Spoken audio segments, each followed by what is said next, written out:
സ്വർഗസ്ഥനായ ഞങ്ങളുടെ പിതാവേ, അങ്ങയുടെ നാമം പൂജിതമാകണമേ. അങ്ങയുടെ രാജ്യം വരേണമേ.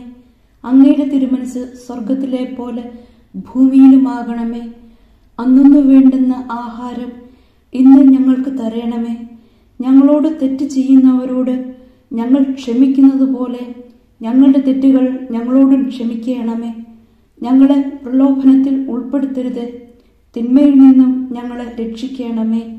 ആമേൻ. നന്മ നിറഞ്ഞ മറിയമേ, സുസ്തി, കർത്താവ് അങ്ങയോടുകൂടെ സ്ത്രീകളിൽ അങ്ങ് അനുഗ്രഹിക്കപ്പെട്ടവളാകുന്നു. അങ്ങയുടെ ഉദരത്തിൻ ഫലമായ ഈശോ അനുഗ്രഹിക്കപ്പെട്ടവനാകുന്നു. പരിശുദ്ധ മറിയമേ, തമ്പുരാന്റെ അമ്മേ, പാപികളായ ഞങ്ങൾക്ക് വേണ്ടി ഇപ്പോഴും ഞങ്ങളുടെ മരണസമയത്തും തമ്പുരാനോട് അപേക്ഷിക്കണമേ. ആമേൻ.